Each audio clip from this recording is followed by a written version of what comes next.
Vivre dans la quatrième dimension, par Herbert Fitch. Chapitre 4, l'Immaculée Conception de soi. Ce passage est tiré d'Isaïe, 25e chapitre, versets 7 et 8. Il détruira sur cette montagne la face de la couverture jetée sur tous les peuples, et le voile étendu sur toutes les nations. Il engloutira la mort dans la victoire, et le Seigneur Dieu essuiera les larmes de tous les visages, il ôtera de toute la terre la réprimande de son peuple, car le Seigneur l'a dit. Le voile qui couvre le visage de toutes les nations doit être effacé, et nous pouvons spéculer sur la nature de ce voile, mais aujourd'hui nous allons le faire d'une manière tout à fait différente. Nous allons regarder la télévision, et nous allons voir un chœur de 500 chanteurs. Ajoutez-y un peu de ballet, si vous voulez, et les voilà en train de chanter. Ils sont tous à votre droite. À votre droite, dans le studio, il y a ce grand ballet et ce chœur, en direct, qui chante et qui danse. Mais à votre gauche, il y a un écran de télévision, et il y a le même ballet et le même chœur sur l'écran de télévision à votre gauche, alors qu'à votre droite, ils sont en chair et en os. Vous remarquerez que tout ce qu'ils font à votre droite apparaît sur l'écran à votre gauche, de sorte que lorsque vous les regardez sur cet écran, vous regardez une image qui apparaît là parce qu'il y a un spectacle en direct à votre droite. Vous remarquerez que personne sur cet écran ne peut sortir de l'image de son propre chef. Cette petite ballerine à l'avant-gauche de l'écran ne peut même pas se gratter le nez si elle le souhaite, car si elle veut se gratter le nez, cela doit d'abord se produire sur la ballerine vivante à votre droite, et si cette même ballerine à votre droite sort de la pièce, du studio, vous verrez qu'elle disparaît de l'image sur l'écran. Tout ce qui apparaît à l'écran dépend de ce qui se passe chez les personnalités qui se produisent en direct. Maintenant, changeons l'image. Mettons un garçon et une fille à votre droite et observons-les à l'écran. Ils s'embrassent. La fille à l'écran peut-elle soudainement lui donner une gifle si la fille en direct à votre droite dans le studio ne lui donne pas une gifle en premier? Peut-elle ou peut-il faire quelque chose à l'écran indépendamment de ce que font le garçon et la fille dans le studio? Vous verrez que l'image dépend totalement de la personne en chair et en os. Supposons maintenant que ce garçon soit malade. Il est là. Il est en deuil. Il a un cancer et la fille est très malheureuse. Et vous, qui n'êtes qu'un téléspectateur, vous seriez très malheureux pour elle, car il y a ce beau garçon et il ne lui reste que 3 semaines à vivre, mais c'est sur l'écran. Regardez à votre droite, il y a un acteur qui joue un rôle. Il n'a pas 3 semaines à vivre. Il va vivre jusqu'au spectacle de la semaine prochaine.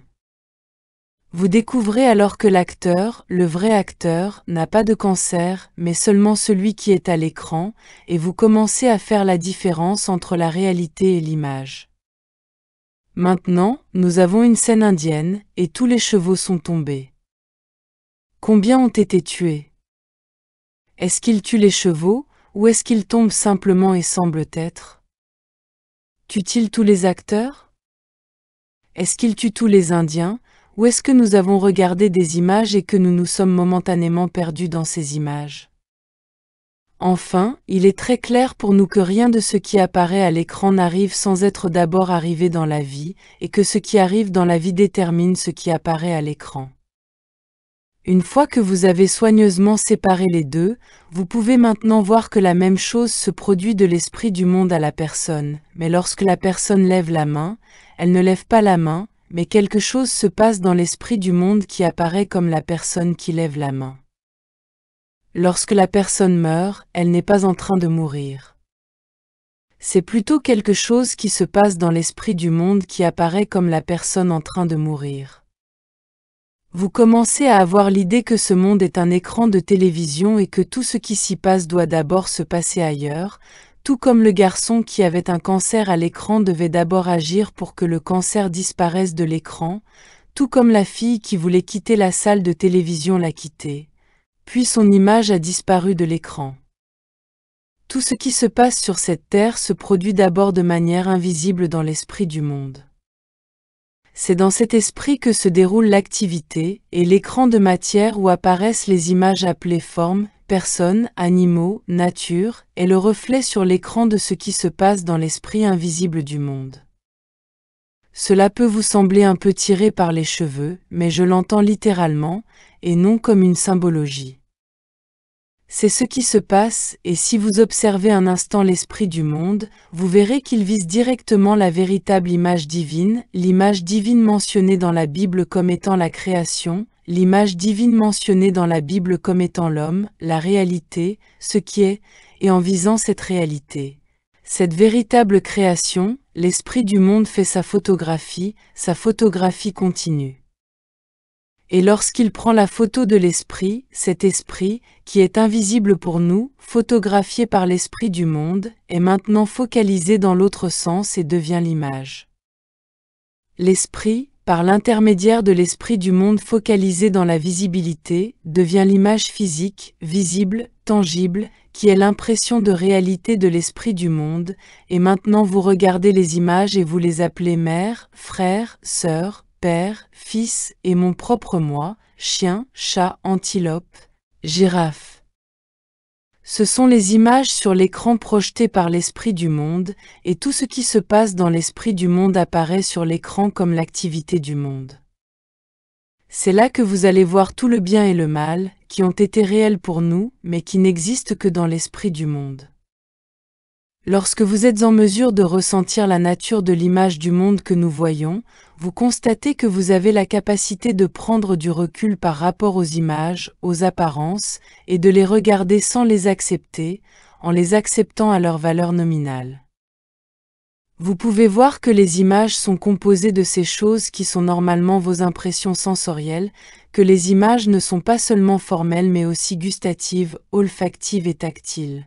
Et que chacune d'entre elles représente l'activité combinée de l'esprit du monde à travers le vôtre qui apparaît finalement comme le goût, l'odeur, le toucher, et ainsi de suite. Nous regardons maintenant un os cassé, mais nous nous souvenons que ce qui apparaît sur l'écran de télévision est basé sur ce qui se passe dans le studio. Ainsi, l'os cassé à la télévision n'est évidemment pas l'os cassé en studio. L'acteur ne se casse pas les os pour jouer son rôle de manière aussi réaliste. C'est l'apparence d'un os cassé. De même, l'os cassé dans l'image de ce monde est une pensée, une idée apparaissant sous une forme matérielle, et lorsque vous pouvez vous séparer de cette idée en conscience, vous découvrez que l'os n'est pas cassé. Lorsque vous pouvez voir le cancer qui apparaît sur l'écran de la personnalité humaine et de la forme humaine, et vous dissocier de cette idée et de la croyance en elle, vous découvrez que vous avez vaincu le cancer. En développant la capacité d'être témoin de l'image sans croire en sa véracité, avec la conscience que tout ce qui se passe est une image télévisée au niveau cosmique, vous découvrirez que vous pouvez rester immobile et contempler le salut du Seigneur. Vous déchirez le voile qui couvre le visage de toutes les nations. Vous voyez que la télévision cosmique est la nature de ce monde. Vous voyez le mal et le bien de ce monde comme des images qui vous sont présentées par un esprit contrefait au niveau cosmique, qui interprète la création parfaite et n'a pas la capacité de le faire. Au début, vous pouvez reculer devant cela, mais si quelque chose s'est produit en vous jusqu'à présent qui vous donne une compréhension, une base pour réaliser que c'est la vérité, vous découvrirez que par la pratique, vous pouvez regarder ce monde et tout ce qui s'y passe avec la compréhension que rien, ni le bien ni le mal, n'est de Dieu, que tout est l'image recréée de l'esprit du monde. Vous pouvez le traverser sans vous y accrocher, sans le saisir, sans tout considérer comme un adversaire auquel vous devez réagir, et vous pouvez trouver la paix ici même, dans ce monde d'images tridimensionnelles, en sachant que tout ce qu'il est n'est qu'une projection d'images par les 5 sens. Vous pouvez sentir une odeur plutôt désagréable, et en réalisant qu'il s'agit d'une image se produisant dans l'esprit du monde et venant à votre attention comme une image dans l'odeur, vous pouvez l'éliminer. Vous pouvez faire face à une douleur et réaliser qu'il s'agit d'une idée de l'esprit du monde qui se présente à votre attention comme une douleur, et vous pouvez l'atténuer puis l'éliminer. Toujours la vérité que vous connaissez en conscience, à savoir que le monde des images de l'homme n'est pas le royaume de votre Père, vous permet d'observer les apparences sans jugement, sans réaction, et finalement de déterminer une ligne de conduite qui vous permettra de traverser ces images sans être touché. Et cette ligne de conduite peut être décrite en partie par la béatitude « Heureux ceux qui pleurent ». Dès l'instant où vous avez appris que le sens du deuil est de devenir mort aux images qui vous sont présentées dans ce monde, vous comprenez pourquoi le Maître a pu dire « Heureux ceux qui pleurent », car ils seront consolés, car derrière cette image télévisuelle à l'échelle cosmique, appelée le monde, il y a une autre image télévisuelle à l'échelle infinie, appelée le royaume. Et ce n'est que lorsque vous dépassez le point où vous pouvez être d'accord avec cet adversaire, où vous pouvez vous tenir face à face avec les images du monde, sans comprendre, sans réagir, que l'on dit alors que vous êtes d'accord. Et dans ce point zéro de non-réaction, vous prenez conscience des images raffinées qui se trouvent derrière les images de l'esprit mortel. Il y a un univers complet qui se tient derrière, et c'est l'image divine de la télévision. Elle est parfaite à tous égards. C'est le paradis sur terre.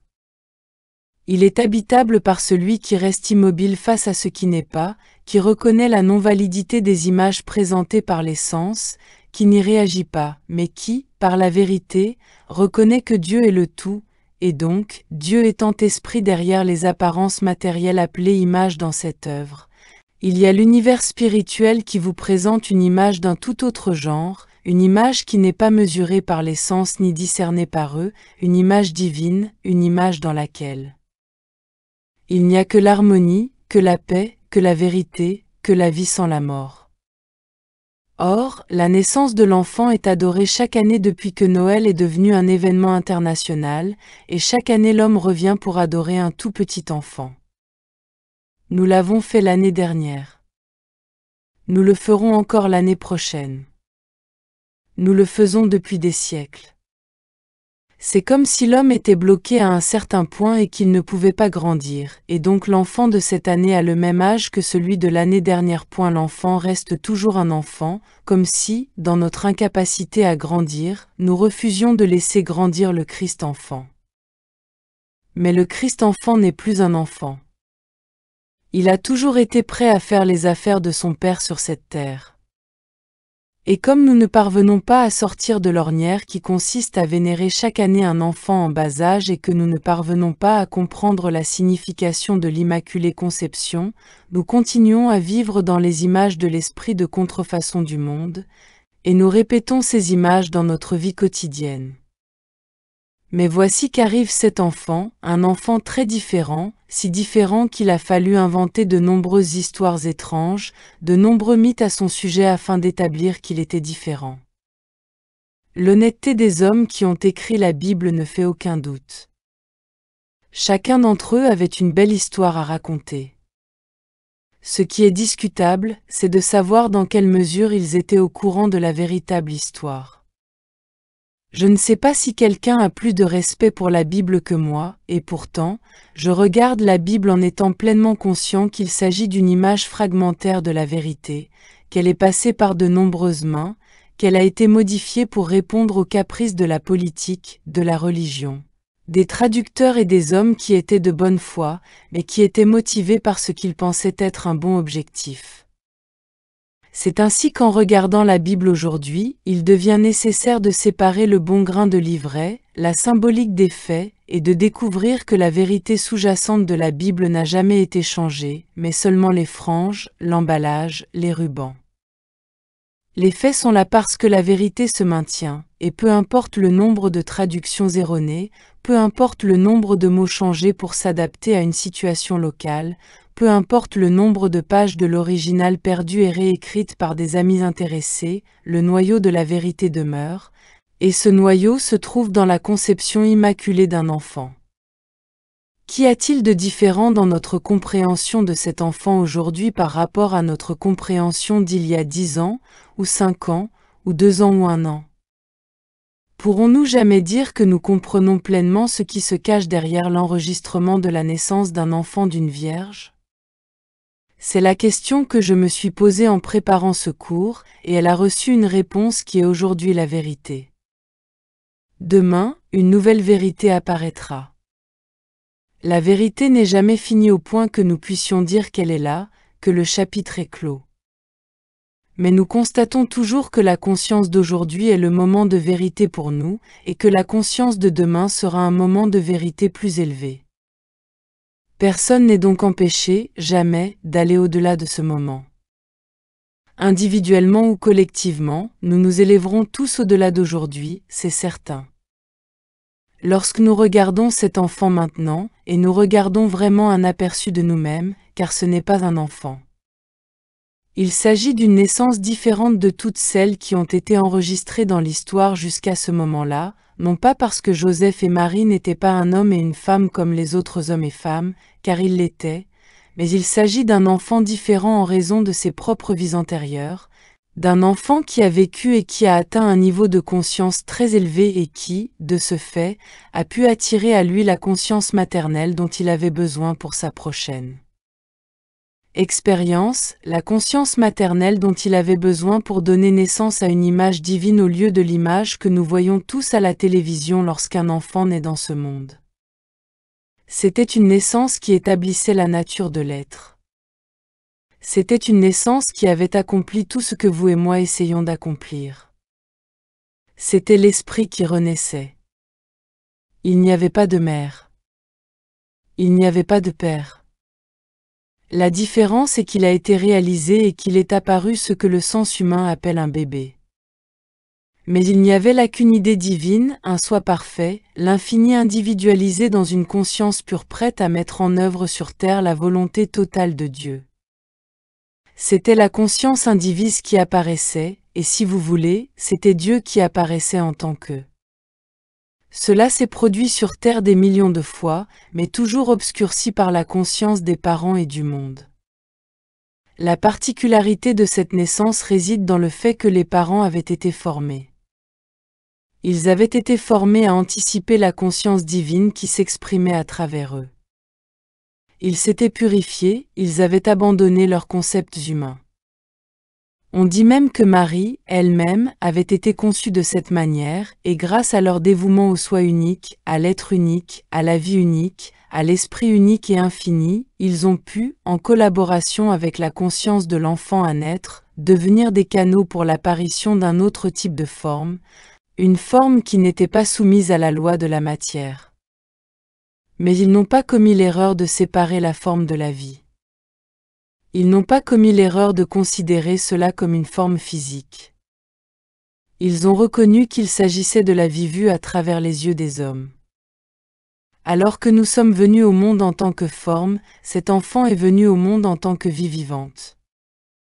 C'était l'avant-goût de la conscience de l'homme vers laquelle nous nous dirigeons tous, la connaissance que nous sommes la vie vivant elle-même. Le fait qu'il s'agisse d'un enfant signifiait vraiment qu'il devait y avoir un commencement. Cela ne signifiait pas que vous et moi devions venir au monde en tant qu'enfants, si ce n'est en tant qu'enfants spirituels. Cela nous enseignait qu'il y avait un moment dans notre conscience où nous redevenions comme un enfant, spirituellement conscients que nous sommes la vie vivant elle-même et non une forme, et qu'à ce moment-là, lorsque nous atteignons ce niveau de conscience, nous sommes également conçus de manière immaculée en nous-mêmes. Nous renaissons de l'esprit et nous sommes littéralement, à ce moment-là, cet enfant. La puissance de cet enfant était telle, parce qu'il était la vie elle-même, qu'il n'a pas été affecté par l'ordre d'Hérode de détruire tous les enfants de moins de 3 ans. Aucun pouvoir sur cette terre ne pouvait détruire la vie lorsque la vie se comprenait elle-même comme étant la vie, lorsqu'il n'y avait pas de seconde conscience, pas de conscience qui disait « je suis un être humain », une forme physique, un esprit humain. Tout cela avait été effacé. Tout ce qu'il y avait, c'était la vie, la conscience divine, le pur esprit infini, individualisé et apparaissant au reste du monde comme un enfant. Il n'y avait pas d'enfant. Il n'y a jamais eu d'être matériel. Le monde voyait son programme de télévision, mais il regardait maintenant le programme de télévision du divin démasqué, sans le vert sombre de l'esprit du monde entre les deux. Telle était la distinction de cette naissance particulière. Chacun d'entre nous pouvait alors voir ce qui se passe lorsqu'il y a une conscience pure dépourvue de conscience humaine. Par exemple, ce même enfant, devenu adulte dans notre vision, se tient devant un tombeau et dit « Sors, Lazare ». L'enseignement est que pour chaque image morte que nous voyons dans ce monde sur notre programme de télévision cosmique, il y a une image vivante qui attend d'être reconnue, et c'est pourquoi un Lazare vivant s'avance parce qu'il a été reconnu par cette conscience pure appelée l'enfant. Dans votre conscience pure, lorsque vous voyez l'image vivante derrière l'image morte, vous rachetez ce monde, vous regardez au-delà des apparences, vous reconnaissez que derrière le bien et le mal, il n'y a que la réalité parfaite. C'est ainsi que cet enfant devient le montreur de chemin, le prototype de votre propre vie, et il vous dit, si vous croyez en moi, vous ferez les œuvres que je fais, parce que c'est l'enfant qui déchire le voile. N'ayant que la conscience pure, il regarde les images à la télévision, et lorsqu'il voit le cancer, il sait qu'il y a quelque part derrière le poste de télévision un acteur de studio qui n'a pas le cancer, et il dit, Lazare, sors de là à l'intérieur de lui-même. Lorsqu'il voit une quelconque forme de discorde, il sait que ce n'est que la télévision et que derrière elle se trouve l'univers spirituel parfait, et silencieusement, il dit, Lazare, sors de là. Derrière chaque apparence, il sait que la réalité de l'esprit est. C'est la pure conscience virginale, née d'une vierge, née d'une conscience virginale, celle qui connaît la réalité derrière les apparences, celle qui est fidèle à cette réalité, celle qui ne s'aime pas aux images cosmiques de ce monde parce que ce monde, ces images, ces conditions, ces personnes, ces objets, tout ce qui se produit dans le temps et le temps et l'espace lui-même s'appelle la chair. Ainsi, lorsque vous semez dans le temps, vous semez dans la chair du temps. Vous semez dans la chair de l'espace. Vous semez dans la chair de la personne. Vous semez à la chair de la condition. On sème dans la chair des apparences qui sont les images de la télévision cosmique, et derrière elles, il y a un esprit du monde, le tentateur qui nous présente ces images. Et nous les avons invariablement acceptées, nous nous sommes battus avec elles, nous nous sommes efforcés de les surmonter, d'une certaine manière, de les améliorer ou de les dissoudre, sans savoir qu'elles ne sont pas là. Le cadran qui éteint les images est le royaume de Dieu en vous, et nous apprenons que nous pouvons allumer le royaume de Dieu en nous parce que c'est le royaume de la télévision divine, l'image et la ressemblance divine, et que nous pouvons obtenir les images de l'âme au lieu des images du mental, les images du Christ au lieu des images de Mammon. Et cela devient le mode de vie, l'immobilité, l'observation, la contemplation, le regard sur le voile qui s'appelle naissance, vie et mort, et nous découvrons que, tout comme l'enfant devient le Christ adulte et marche sur la terre pour être crucifié, nous découvrons que nous devons nous aussi marcher sur le chemin, mais que notre crucifixion est une joie. Nous crucifions les fausses images de ce monde et nous ressuscitons dans les images divines du royaume de mon Père sur cette terre, et nous marchons dans ces images pendant un certain temps, toujours en tant qu'image, mais maintenant nous avons les images améliorées. Et lorsque nous marchons dans ces images améliorées, cela s'appelle la résurrection. Toutes les images sont désormais soumises à la loi spirituelle. Aucune arme ne peut être formée contre elles. Elles sont libres. Elles ne sont pas soumises à la loi de la matière, de l'âge, du changement, de la douleur, de la souffrance parce qu'elles ne sont plus des images mentales cosmiques. Ce sont des images divines. Ils sont la forme pure de l'âme, et c'est encore le stade de la résurrection, et ce Christ marche sous la forme appelée Jésus. C'est la résurrection. C'est encore une forme. Et après que cela ait été vécu, quand la conscience est établie, alors hors de la forme, hors de la visibilité, s'élevant au-dessus même des images appelées divines pour être le soi sans image, s'élevant, tout cela est le voile déchiré par la vérité dans la conscience. Et lorsque l'on a marché sur la terre en tant que prototype, les possibilités spirituelles de chacun d'entre nous ont été mises en lumière.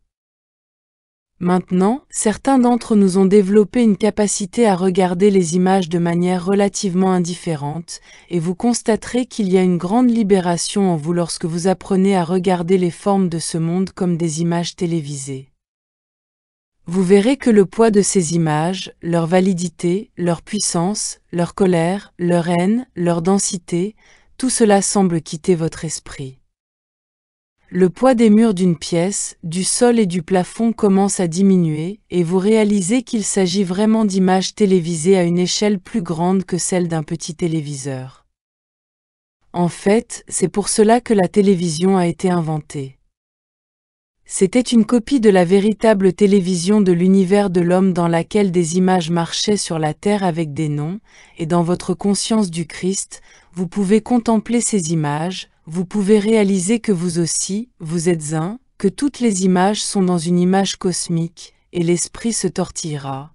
Mais en fin de compte l'esprit cédera, car en cela vous trouverez une nouvelle sorte de liberté. Vous avez été enfermé dans une image appelée forme. C'était un tombeau d'où le Christ se lève. Vous avez été enfermé dans un esprit mondial qui projette ses formes en utilisant votre esprit comme tube d'image. C'est par le tube à image appelé votre esprit que viennent les modèles qui sont traduits dans la forme. Vous avez joué un rôle dans votre propre naissance, dans votre propre mort, dans votre propre concept d'existence. Vous avez joué un rôle dans chaque virus que vous avez introduit dans votre corps lorsque le tube à image de votre esprit l'a accepté de l'esprit du monde. Vous vous êtes infecté vous-même. Sans le savoir, nous avons accepté ces images et leur avons donné le nom de réalité, ignorant toujours que l'univers divin parfait n'a aucune de ces images changeantes de bien et de mal. Et maintenant, nous nous arrêtons. Une nouvelle force entre en vous, et de même que le cancer à la télévision est perçu comme rien de plus qu'une image visuelle, de même le cancer à la télévision cosmique est perçu comme exactement la même chose à une plus grande échelle. Vous trouvez en vous la capacité de ne pas nier la présence invisible de Dieu en acceptant ce qui ne peut être réel si Dieu est présent, et vous pouvez l'appeler télévision. Vous pouvez faire un test rapide pour vous-même de temps en temps. Tout ce qui vous perturbe doit être de la télévision cosmique. Ce n'est pas de Dieu et vous pouvez l'affronter, qu'il s'agisse d'une odeur, d'un goût, d'une douleur, d'une condition, de n'importe quelle forme de discorde. Vous vous rendrez compte que ce n'est que de la télévision, une image qui passe par 1, 2, 3, 4 ou 5 sens, et parfois par les 5 en même temps. Mais en prenant conscience de la nature de ce qui se passe, vous découvrirez que vous avez ressenti un moment de soulagement au moment même où vous l'avez réalisé, et ce moment peut devenir un soulagement total. Il peut devenir une séparation de l'image télévisuelle.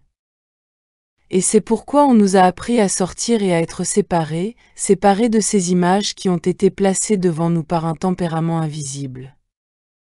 Maintenant, si toute cette année nous avait permis de ressentir la mesure de la vérité de notre propre être et de sentir naître en nous cette réalisation qui se manifeste comme la naissance d'un enfant, d'un saint enfant, d'une conscience du Christ, si cela avait pu nous parvenir ne serait-ce que dans une certaine mesure, cela aurait été l'année la plus glorieuse de notre vie, car à partir de là, ayant trouvé dans une certaine mesure la capacité de considérer toutes les apparences, toutes les odeurs, toutes les vues, tous les sons, tous les sentiments comme des images de ce monde, vous ressentez la renaissance qui vous amène à un autre soi, un soi saint dans le sens où il est cet enfant né en vous.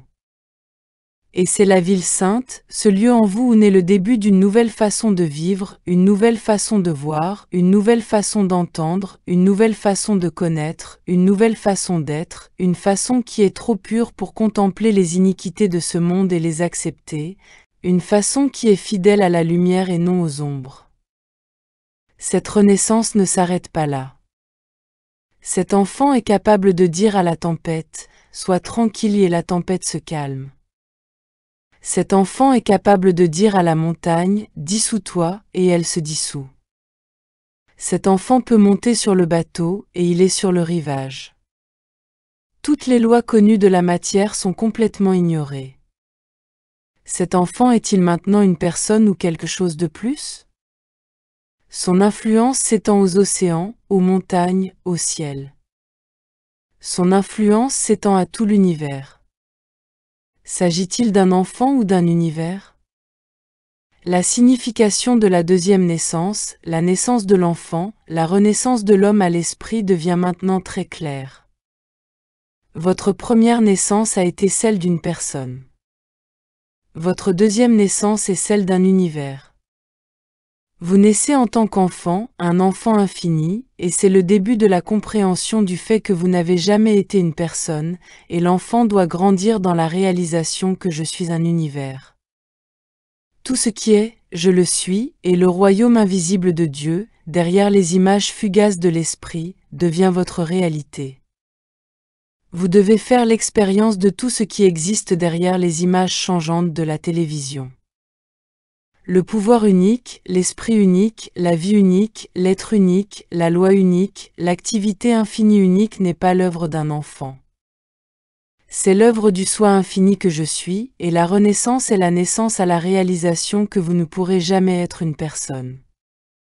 Il n'y en a pas, il n'y a que l'univers infini, le soi infini unique, et c'est le but de la renaissance, de réaliser que je suis cet univers unique, et c'est exactement ce que cet enfant a fait. Le Père et moi ne faisons qu'un. Le Père est l'univers. Moi et le Père sommes un seul univers. Le Père est omnipotent, donc je suis omnipotent en tant qu'enfant, en tant que personne? Non, en tant qu'univers. Et maintenant, nous avons un nouveau sentiment sur la signification du mot univers. Il ne signifie pas ce que nous pensions qu'un univers signifiait. Il s'agit d'un univers spirituel, mais univers n'est qu'un mot. L'être spirituel unique est l'univers. Lorsque je dis tu es un être spirituel ou je suis un être spirituel, les mots être et univers sont une seule et même chose. La taille de cet être est universelle. Les pouvoirs infinis de cet être, tous doivent être inclus dans cet enfant. Fils, tout ce que j'ai est à toi. Cet enfant est donc une semence divine, et la semence divine devient l'univers divin. La réalisation croissante à l'intérieur devient le royaume de Dieu réalisé, l'univers réalisé en tant qu'être, et si tout cela semble trop accablant pour l'esprit humain, tant pis, car nous avons dépassé l'esprit humain. Nous atteignons l'âge adulte. Nous n'adorons pas un petit enfant dans une crèche, mais nous prenons la vérité divine donnée au monde comme ce petit enfant dans une crèche et nous l'acceptons dans les termes par lesquels elle a été présentée. Si vous croyez en moi, vous ferez les œuvres que je fais, et vous en ferez de plus grandes. Et nous devons maintenant accepter cet enfant divin comme ma nouvelle conscience. Ma nouvelle conscience est l'enfant que le monde a vu dans cette crèche, et au fur et à mesure que cette conscience divine en moi mûrit, grandit, est acceptée dans la plénitude de ce qu'elle est, je ferai les œuvres que cet enfant divin a accomplies en grandissant sur la terre. En renonçant à l'image diffusée à la télévision, appelée mon moi personnel, nous prenons notre croix et suivons cette conscience divine. Elle nous dit toujours, renonce à toi-même. Ne saviez-vous pas qu'à partir du moment où vous avez accepté d'être la réalité, vous vous êtes engagé dans la mort? Ne voyez-vous pas que ces images divines derrière les images du monde sont sous la loi de Dieu et que les images dans le temps et l'espace ne sont pas sous la loi?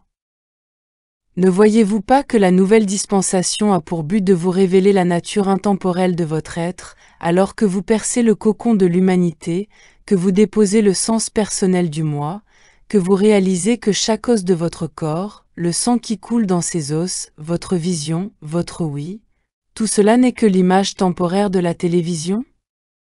L'enfant Jésus était mort à cela et était revenu libre. Le retournement en vous lorsque vous mourrez à cela est le début de cette liberté. Nous devons tous suivre ce chemin pour trouver en nous ce Christ enfant. C'est la voie. Cette lumière vivante en nous regarde au-delà de toutes les images télévisées de ce monde, ne reconnaissant que son moi infini partout. Elle n'a pas besoin de diagrammes, de comparaisons ou d'analogies. Elle est instantanément elle-même partout. Et lorsque vous trouvez l'enfant Christ en vous, en libérant l'image télévisuelle que vous avez appelée vous-même l'enfant Christ, alors la volonté du Père est faite en vous, et cette volonté démontre la présence de l'harmonie et de la perfection de la réalité tout autour de vous. Cela devient l'œil unique du Christ en vous, qui témoigne de la réalité de la perfection partout et qui, par sa fidélité à la vérité, dissout les images télévisées du bien et du mal qui nous ont voilé la réalité jusqu'à ce jour. Il n'est pas tout à fait certain que Paul connaissait la vérité absolue. Il semble assez évident qu'il a été influencé dans une certaine mesure par les stoïciens, par Philon, par la culture hellénistique qui l'entourait, et qu'il n'a pas présenté le message de Jésus dans sa pureté. Malgré cela, c'est grâce à son œuvre que le message de Jésus a été connu par ce qui est aujourd'hui le monde chrétien. Mais ce n'était jamais l'enseignement pur de Jésus. Il n'a jamais été pleinement compris comme l'unité avec Dieu, que Jésus était le Christ réalisé, et que ce Christ réalisé, qui était l'apparence appelée Jésus, était le même Christ réalisé qui, un jour, en chacun de nous, accomplirait sur terre les mêmes œuvres. Vous constaterez que, bien que Paul ait été l'une des 7 plus grandes lumières de l'époque, il y a beaucoup de choses à dire dans son œuvre qui vont à l'encontre des choses mêmes qu'il enseignait. Vous découvrirez que Luc, aussi noble soit-il, ne connaissait pas toute la vérité sur Jésus. Il a passé beaucoup de temps à essayer de persuader le monde qu'il était issu d'une certaine lignée de David. Vous découvrirez que Matthieu n'a même pas écrit sa propre Bible, mais qu'elle a été rédigée pour lui par l'un de ses propres disciples, avec son approbation.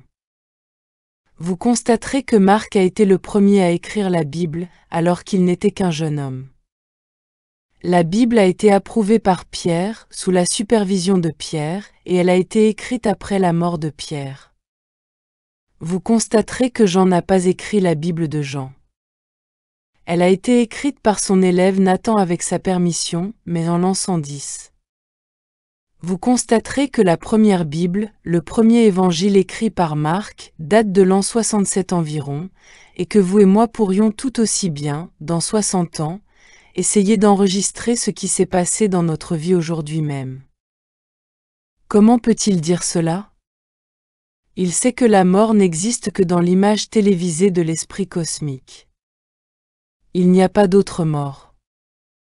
Lorsque les images sont perçues comme irréelles et que vous marchez dans l'image divine derrière les images, il n'y a pas de mort. Celui qui suit mon enseignement ne connaîtra jamais la mort. Vous passez des images de l'esprit cosmique, par la non-acceptation, à l'image divine que vous êtes, et vous ne connaîtrez jamais la mort. Ce n'est plus un profond mystère. Une fois que la vie superficielle des sens n'est plus acceptée comme réalité, alors la vie spirituelle omniprésente, que les sens sont trop grossiers pour expérimenter, devient votre soi vivant réalisé, et elle ne meurt jamais. C'est la vie continue révélée par Jean qui rapporte les paroles de Jésus. Celui qui garde ma parole ne connaîtra jamais la mort. Il révèle que la vie est continue et que nous, qui n'avons pas accepté cette vie continue, vivons dans la télévision changeante de ce monde, bien que nous n'y soyons pas obligés. Supposons que vous réalisiez soudain qu'avant de quitter votre domicile aujourd'hui, vous avez laissé votre téléviseur allumé. Peut-être ne rentrez-vous pas directement chez vous, de sorte que pendant les 8 ou 9 heures à venir, la télévision ne jouera pour personne. Ce serait une situation tout à fait indésirable, et vous ne le feriez certainement pas en connaissance de cause. Cependant, nous avons commis une erreur encore plus grave, car si vous ne faites rien, le programme de télévision de ce monde continuera à passer par le tube cathodique de votre esprit. Vous l'avez laissé allumer sans vous en rendre compte. Prenez un robinet qui goutte. S'il continue à couler, nous aurons des problèmes plus tard, et c'est pourquoi nous voulons le réparer. Voyons que l'esprit humain est comme un robinet qui goutte. Il est constamment traversé par des images qui n'ont aucune réalité et que votre paix, votre solution au mystère de la vie va dépendre de votre capacité à contrôler ce robinet, cet esprit qui fait automatiquement couler des images parce que toute sa fonction est d'être un fabricant d'images. Pour l'instant, fermez le robinet. Arrêtez consciemment les images de l'esprit. Dans le livre de Jean, il nous dit de faire cela d'une manière différente, il nous dit de donner notre vie, et ce qu'il veut vraiment dire, c'est de donner l'image du monde que vous avez construite en vous-même, y compris l'image de vous-même dans ce monde.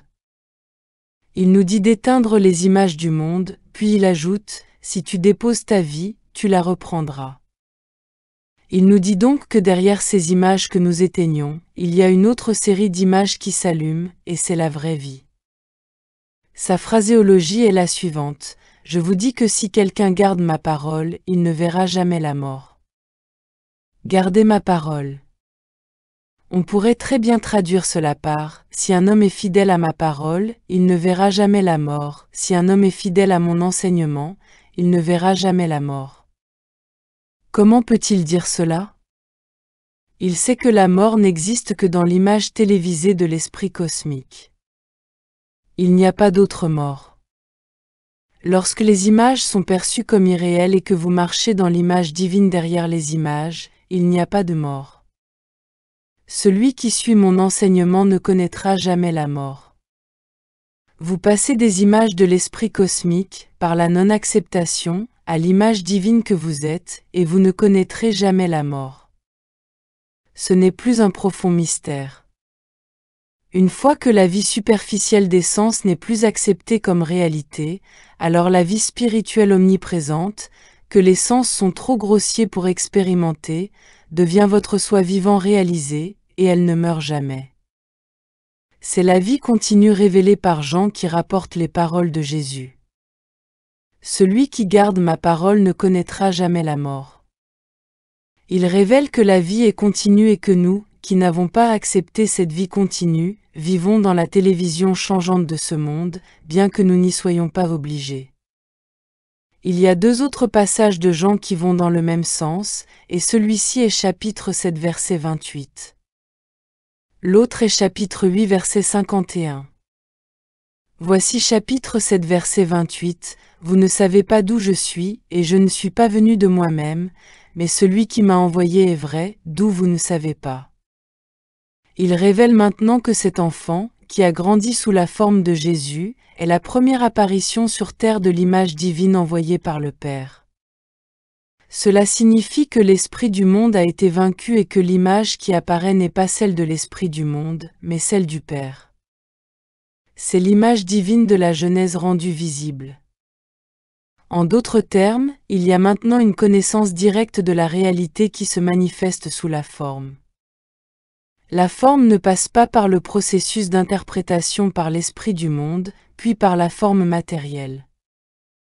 Il révèle que l'image divine qui se tient devant le monde, appelée Jésus, qui lui était possible parce qu'il est la lumière, est possible pour vous et pour moi parce que nous sommes la lumière et que nous pouvons marcher dans et comme l'image divine. Déposer la vie, c'est déposer l'image de la matière. Ramasser la vie, c'est ramasser la réalisation de soi en tant qu'image divine, et l'image divine ne connaît jamais la mort. Mais derrière tout cela, il y a la connaissance positive que nous sommes toujours l'image divine. Notre réalité n'est jamais inférieure à l'image divine. Il ne s'agit donc pas de devenir l'image divine. Il s'agit d'abandonner la croyance que je suis autre chose. Maintenant, si vous pouvez contrôler le robinet d'eau qui coule de votre esprit, qui continue à produire des images qui ne sont pas divines, et l'amener à un moment de calme, l'image divine s'insinue et prend la place de la fausse image, et c'est ainsi que l'harmonie s'insinue dans votre vie. C'est ainsi que la maladie commence à se dissoudre. C'est ainsi que se dissolvent toutes ces choses dans notre vie qui n'étaient pas l'image divine qui s'exprimait, et à leur place apparaît la réalité invisible formée, appelée résurrection, le Verbe fait chair, et tout cela parce que le robinet de l'esprit ne laisse plus couler d'images. Si, entre la semaine dernière et maintenant, vous avez pu pratiquer l'impersonnalisation de 4 manières, vous aurez constaté que le mental que vous avez impersonnalisé a perdu sa capacité à vous tenter dans une certaine mesure, et dans cette mesure, une plus grande partie du verbe fait chair est entrée dans votre expérience au cours de cette semaine. Maintenant, pour les quelques personnes qui ont fait cela, un grand pouvoir a été révélé, et si vous restez fidèle à cette impersonnalisation à 4 voix, vous découvrirez que vous détruisez le pouvoir qu'ont les images télévisées de ce monde de vous influencer, de vous gouverner et de vous induire en erreur. La première était d'impersonnaliser le temps, en sachant que le temps n'a pas d'existence dans l'esprit, qu'il n'y a pas de passage du temps dans la réalité, que le temps est une fausse activité uniquement dans le monde des images mentales. Ainsi, l'esprit qui, soudainement et à son insu, avait cédé à l'illusion d'un temps dont les images s'écoulaient dans le temps, est maintenant libéré, impersonnalisé, et nous nous trouvons dans l'éternel. Là où maintenant est le temps éternel sans commencement, sans fin, sans changement, un maintenant qui est infini, et nous sommes hors du temps qui passe. Toutes les images qui accompagnent le temps qui passe perdent leur fondement. Nous prenons conscience de monde au-delà du monde. Nous avons impersonnalisé le lieu, l'espace.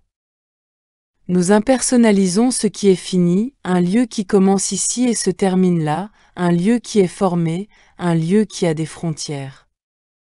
Nous nous reposons en sachant que l'esprit est illimité avec une continuité infinie et qu'il n'est jamais divisé ou interrompu.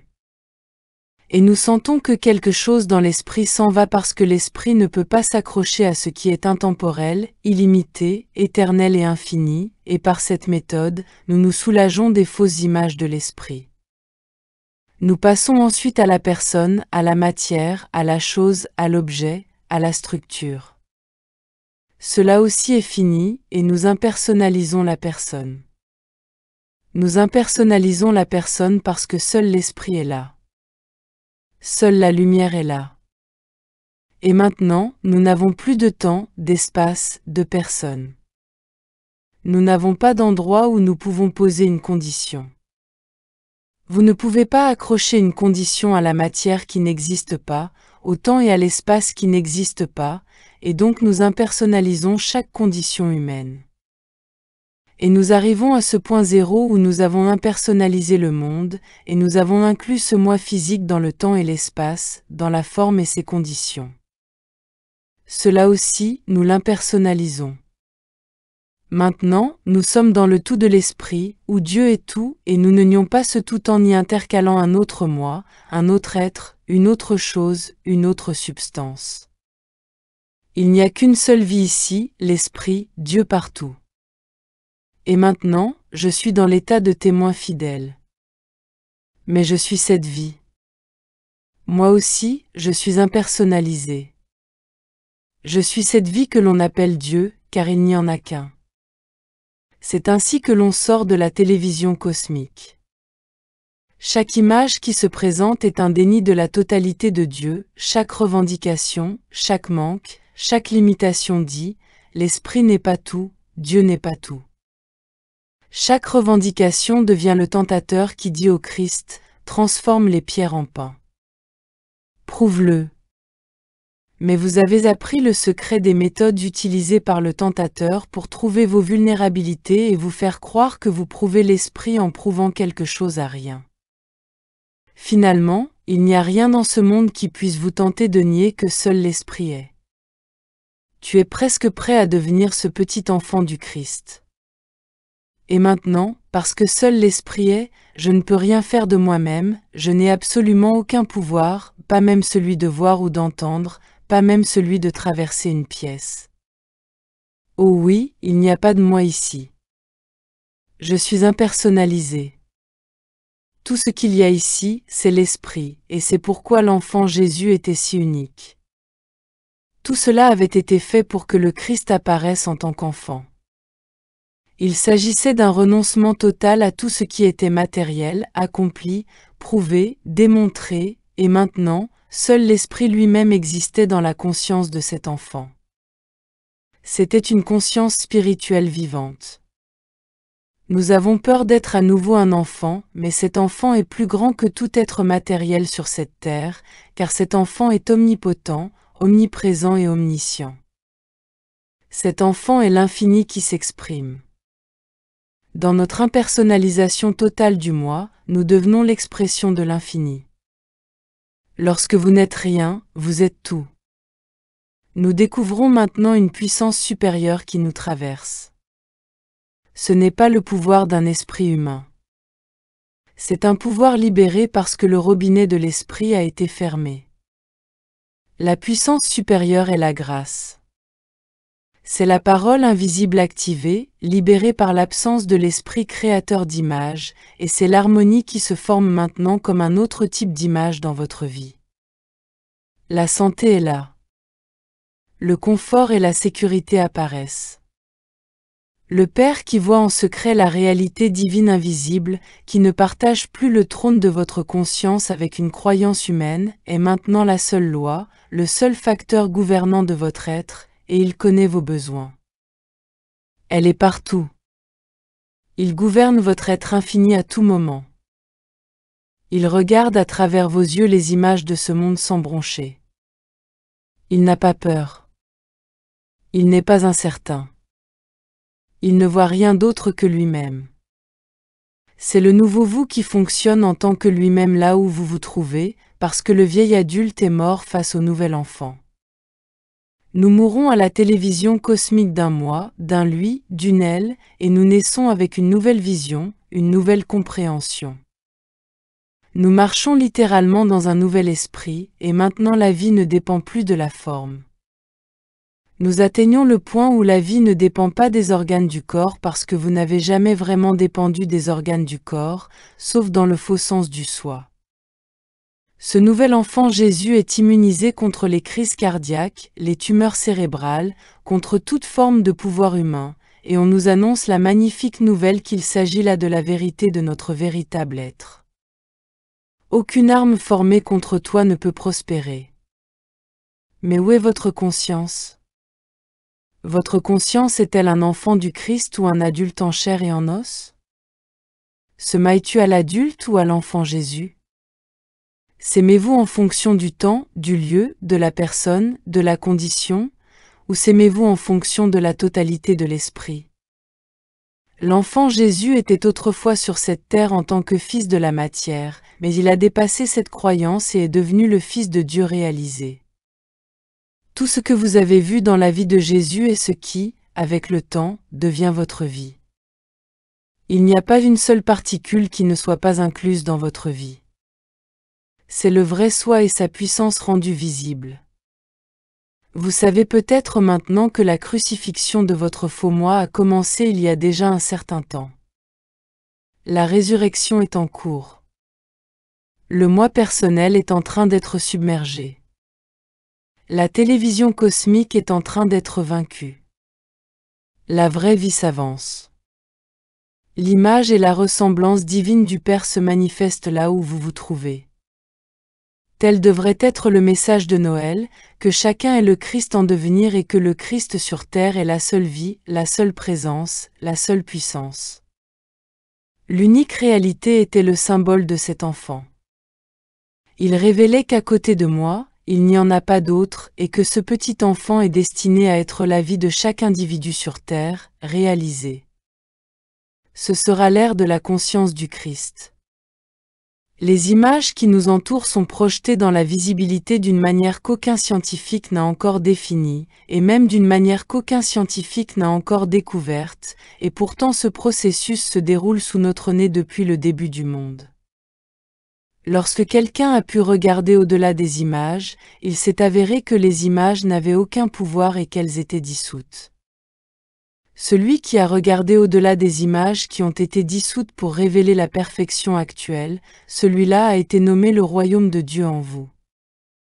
Celui-là est le véritable œil de votre œil, la véritable oreille de votre oreille, la véritable vie de votre être, et réaliser celui-là en vous vous permet de voir à travers ces fausses images, tout comme celui-là a déjà vu à travers ces images en Jésus et dans d'autres avant lui. Le mental ne connaît pas le grand pouvoir qui est généré lorsque vous commencez seulement à faire cela, et je demande instamment à chacun d'entre vous de passer consciemment un certain temps à faire l'inventaire de vos problèmes, un par un, en pensant que chaque problème est une fausse image qui n'apparaît dans votre expérience que parce qu'elle se produit de manière invisible dans le mental du monde. Tout ce que je vous demande, c'est de le savoir, de le mettre à l'épreuve, de savoir que le problème que vous voyez et expérimentez est là parce qu'un esprit mondial a cette pensée en lui, et qu'instantanément, avec une précision électromagnétique, cette pensée de l'esprit mondial fonctionne à travers le tube de votre esprit comme le problème que vous dites avoir. Il suffit de le savoir et de rester tranquille pour découvrir que le pouvoir de libération est là. Vous connaîtrez la vérité, et alors que vous connaîtrez cette vérité et trouverez cette libération, vous découvrirez que le pouvoir du Christ en vous a toujours attendu votre reconnaissance, tout comme l'invisible Lazare attendait la reconnaissance du Christ pour dire « Sors de là ». Derrière chaque fausse image, il y a une vraie image, et si vous n'oubliez jamais cela, vous regarderez chaque image de discorde, chaque forme de problème qui se présente à votre esprit, et vous saurez que derrière cette image, il y a une autre image. La seule raison pour laquelle une fausse image apparaît dans ce monde est qu'il s'agit d'une impression que nous entretenons à propos de l'image divine parfaite qui se cache derrière. Là où la haine apparaît, l'image divine de l'amour est présente. Vous pouvez continuer à énumérer tous les problèmes que vous rencontrez. Ne faites rien à ce sujet. Sachez simplement que la vraie image se cache derrière la fausse, et c'est ainsi que vous enlevez le piquant de la pensée du monde et que vous la dénudez, la réduisant à l'impuissance. Elle ne peut plus se servir de votre esprit comme d'un tube à images pour faire naître ses pensées en vous sous la forme d'une image. Cette purification ouvre la voie à la véritable splendeur emprisonnée du divin.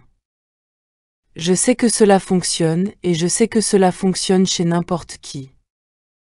Il n'est pas nécessaire d'être haut placé sur le totem. Vous devez simplement le faire, et vous découvrirez que vous avez le pouvoir de regarder ces images et de leur ôter leur pouvoir en sachant qu'elles ne sont que des images, quel que soit le nom qu'on leur donne. Et c'est là, bien sûr, le début de la naissance du Christ en nous. Vous avez les armes, l'impersonnalisation à 4 voies du temps, de l'espace, de la personne et de la condition, la réalisation que la matière ne peut être parce que l'esprit est tout, la connaissance que si vous faites face aux images apparentes de ce monde et que vous les reconnaissez seulement comme des images venant à travers le tube de votre esprit d'un esprit du monde qui imite la réalité, vous resterez ferme, vous regarderez, vous ne réagirez pas, vous serez d'accord avec votre adversaire et vous pleurerez, de sorte que vous deviendrez mort à ces fausses images. Et voici qu'en mourant à ces fausses images, tu deviendras vivant pour la vérité. La seule vie que vous avez abandonnée était une vie dans un programme télévisé qui n'a pas été créé par Dieu, et en l'abandonnant, vous abandonnez la capacité de mourir dans cette image télévisée parce que c'est le seul endroit où vous pouvez mourir. Lorsque vous surmontez les images, vous avez surmonté la mort. La mort a été vaincue au point de perdre sa victoire. L'image télévisée était le seul endroit où la mort survenait. C'est notre voie. Il ne s'agit pas d'un chemin de mots fantaisistes, de sentimentalisme ou de phraséologie sacrée. Il s'agit de mettre en évidence et de démontrer le mode de vie du Christ et de vivre à partir de ce centre du Christ, qui ne s'incline jamais devant l'image télévisuelle de ce monde. Plus vite vous commencerez, plus vite vous vous rendrez compte que nous commençons tous à parler en langue. Nous commençons tous à ressentir la guidance spirituelle d'une manière très intense. La présence vivante est très prononcée. Encore un passage, Jean chapitre 10 verset 17, et ce sera le résumé d'aujourd'hui, je pense. C'est pourquoi mon Père m'aime, parce que je donne ma vie, afin de la reprendre. J'abandonne la croyance dans les images du monde pour que l'image divine de l'être puisse se manifester en tant que mon moi. Personne ne me l'enlève, mais c'est moi qui la dépose. J'ai le pouvoir de le déposer et j'ai le pouvoir de le reprendre. Moi, au milieu de vous, j'ai le pouvoir de faire cela, de traduire l'irréalité visible en réalité invisible. Tournez-vous, et alors nous avancerons comme l'image divine réalisée. Prenons la main sur ce point, car nous sommes arrivés à un point très important où, au lieu de parler de la Bible, nous allons vivre la Bible. Nous allons faire ce que le Maître a fait et manifester l'Esprit de Dieu en nous.